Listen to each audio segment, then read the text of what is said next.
¿Cómo podemos leer lo que está pasando y lo que pasó, si querés, esta semana con este capítulo de Ley de Tierras que finalmente el gobierno tuvo que retirar?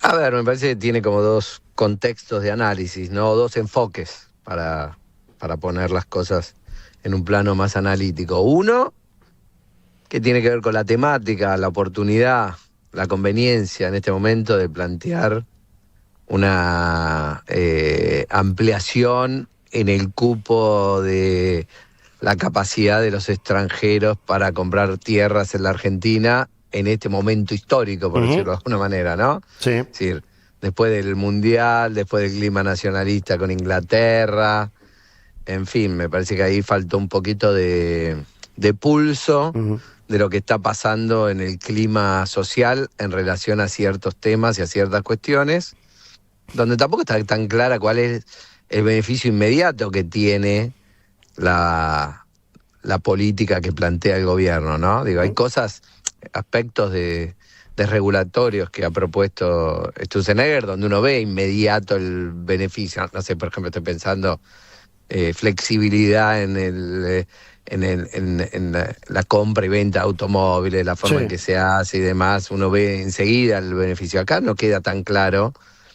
Y además cuando uno ve países vecinos, la forma en que lo hace, mismo Estados Unidos, digo, países que son liberales, profundamente liberales, no están tan alejados del estándar que tiene Argentina. Por lo tanto, entiendo que desde un punto de vista filosófico pueda ser una propuesta de gobierno, entiendo que pueda ser un objetivo de largo plazo. Forzar tanto la negociación por ese tema, pagar costos con aliados tanto por ese tema, me parece que ahí hay un tema de oportunidad mal barajado o mal evaluado.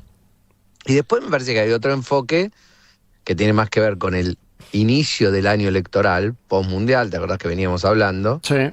Que tiene que ver con la forma en que los aliados del gobierno, incluso algunos que parecen incondicionales, le van a responder al gobierno en un año electoral. Un año electoral caracterizado por un gobierno que llega en el marco de la incertidumbre al proceso electoral, es decir, no es Menem del 94 o 95, ni Kirchner del 2006-2007, ¿no? Sí. Estamos hablando de un escenario lleno de incertidumbres, donde no está claro si el gobierno tiene capacidad para reelegir todavía, ¿no? Es decir, ¿es competitivo? Sí.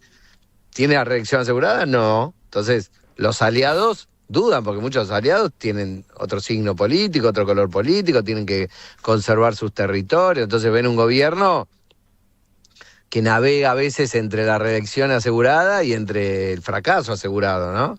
Sí. Entonces, esa incertidumbre también te va alejando a los aliados, y ya está comprobado, porque lo vimos también el año 2025, que el Congreso en año electoral se pone mucho más duro, ¿no? Es un terreno mucho más, a ver cómo decir, escarpado para transitar para un oficialismo que muchas veces intenta pasar por ese Congreso leyes y normas que son poco simpáticas o con poco aceptación popular, ¿no? Entonces, la pregunta es, si alguna de esas leyes o en alguna de esas leyes está en juego la reelección del presidente, puedo entender esa presión y esa necesidad de votarlas. Por ejemplo, si la cuestión fuese la eliminación de las PASO, la suspensión de las PASO, bueno, ahí creo que el gobierno tiene una necesidad, ¿no?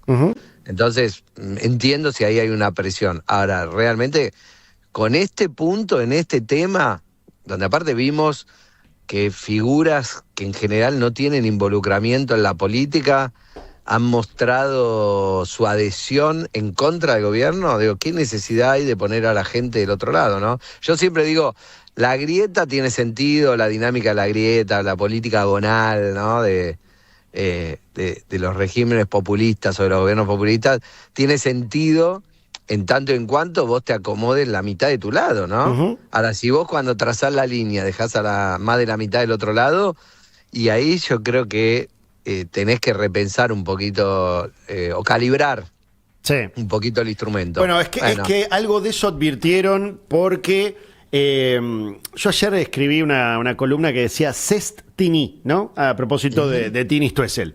Pero porque efectivamente alguien en el gobierno me dice, en el momento que nos dimos cuenta que Tini estaba del otro lado, dijimos, ok, perdimos. Perdimos la discusión, porque que del otro lado esté Lali, Malena Pichot, saben la que gente que está normalmente o regularmente del otro lado del gobierno. Exacto, pero decís, che, pero de aquel lado, del lado que no estamos nosotros, ahora la vemos a Anto Rocuso en primera fila, Tini Stoessel, Franco Colapinto, y dije, ok, che, esos eran nuestros, los perdimos, fin. Sí, pero entonces acá la pregunta es un poco más compleja. A ver. ¿Es un episodio aislado que se calibró mal o el gobierno está con un problema de sintonía con lo que le está pasando a la sociedad en relación a los sentimientos que circulan en la sociedad en relación, por ejemplo, a la economía, al funcionamiento de la economía y demás? Entonces, hay ahí un tema que me parece que se abre más grande de discusión. Yo lo que veo en las encuestas es que el gobierno no ha logrado revertir las expectativas negativas que están instaladas en una mayoría social, aún a pesar de que el dólar está quieto, que en Argentina suele ser un síntoma de estabilidad económica, ¿no? Y aún a pesar de que la inflación, después de 10 meses al alza, comenzó un camino descendente, ¿no? Exacto. A partir del mes de, no me acuerdo ya si fue abril o mayo, pero los meses sucesivos la inflación fue descendiendo, bajando, y hoy te diría que cuando vos haces una encuesta ocupa el lugar 7, 6, 5 en la preocupación de los argentinos. Quiere decir que no es el tema central. Entonces, la pregunta es si el gobierno está entendiendo lo que le está pasando a la sociedad en relación a la sensación del programa económico. Si el gobierno entiende lo que le está pasando a la sociedad, puede haber dos caminos. El gobierno puede calibrar y puede tratar de dar respuestas, algunas, las que están dentro de su alcance, para modificar esas expectativas, porque al final de cuentas la política es una cuestión de expectativas, ¿no? Vos necesitas gente que crea que el futuro va a ser mejor si vos estás acá. Se nos corta. Entonces, si el gobierno... ¿Me escuchás? Sí, te escucho. Entonces... No, efectivamente lo estamos perdiendo. ¿Nos escuchamos? ¿Sabes que te estamos perdiendo de a ratos? ¿Es la lluvia? ¿Será la lluvia? Sí, o por ahí nos intervino Milei la conversación, no quiere que termine. No creo. Esas cosas. Intervenir una conversación al aire no tiene gracia. Puede grabar directamente el audio de la radio. ¿Ahora se escucha? Sí, se escucha. Sigo cortito el argumento. Entonces, lo que digo es, si el gobierno tiene dos caminos, entonces, si logra, o decir, yo muero con la nuestra, ¿no? Morir con la nuestra, el famoso Pagani, y decir, no cambio el método. Ahora, si el gobierno no entiende lo que le está pasando a la sociedad, y entonces tenemos más leyes de tierra y más respuestas del tipo, el consumo está creciendo mientras todas las cifras indican que el consumo está bajando, bueno, ahí creo que tenemos un problema más complejo, y vamos a tener un año electoral para el gobierno con ciertas complejidades. ¿Qué significa que el gobierno está liquidado? No, por supuesto que no, pero que tampoco descansa o puede descansar en esa idea que está circulando tan,